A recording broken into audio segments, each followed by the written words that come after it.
Hello and welcome to another session of Dr. Barbara Miller's NCLEX review. Today we're going to be doing a short video on acute respiratory distress syndrome. So what is that? Respiratory failure when the capillary membrane surrounding the alveoli sac is damaged. The alveoli is the air sac. So the pathology of acute respiratory distress syndrome, as mentioned before, the capillary membrane is damaged, which causes fluid leak into the alveoli sac, and from there, the collapse of the sac, the lung becomes stiff, unable to expand, which causes a decrease in the gas exchange. Okay, hypoxemia organ suffer. Okay, so gas exchange is inhalation of oxygen and exhalation of carbon dioxide. Okay, so this is fast, very rapid onset. The elderly and very young children, they're at risk for acute respiratory distress syndrome. Okay, this occurs often in people already hospitalized who develop complications, and it has a very high mortality rate. Okay, so one could contract acute respiratory distress syndrome directly and indirectly. Let's start with indirectly. Sepsis. Sepsis is one of the most common cause of acute respiratory distress syndrome, okay, indirectly. Burns also can impact negatively. Blood transfusion, pancreatitis, inflammation of the pancreas, drug overdose, and direct pneumonia, aspiration, inhalation of toxic substance, an embolism, like a clot that breaks and go directly to the lung, drowning, and also patients suffer chest injury. So the diagnosis for acute respiratory distress syndrome is pulse oximeter measure O2 levels, okay? Chest x-ray is needed. What are some signs and symptoms of acute respiratory distress syndrome?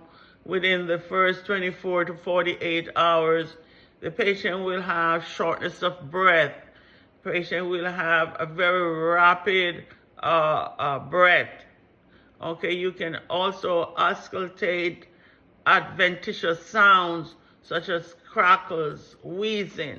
If you look at the patient, you will see a bluish discoloration on the skin, cyanosis. The patient also will increase heart rate, sleepiness. So what's the medication for acute respiratory distress syndrome? Corticosteroids. Remember, with corticosteroids taken over a long period of time, you need to check the glucose because it could increase the glucose levels.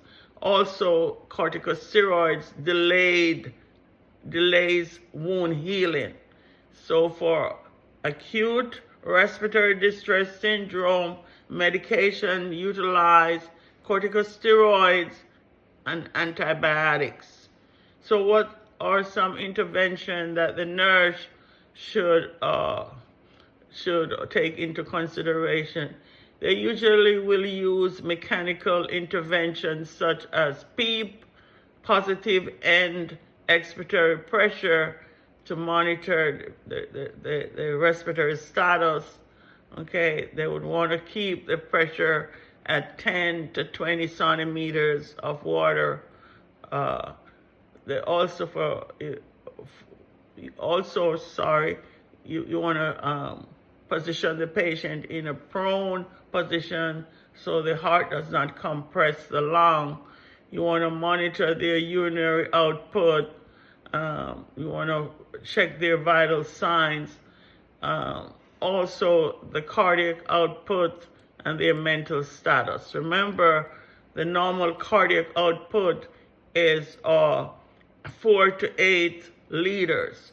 And to get the cardiac output, you want to multiply stroke volume.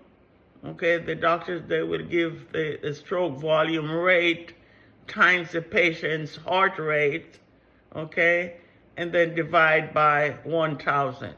For example, if the patient's heart rate is 70 and you have a stroke volume 70, you would times it 70 by 70, and whatever you got, you would divide that by 1,000 to get your cardiac output. Remember, cardiac output comes in liters, not milliliters. Thank you for watching. Hope this short video on acute respiratory distress syndrome be beneficial in your preparation for your NCLEX or examination. Please like, subscribe, and share, and comment on the videos. See you again in another video. Thank you.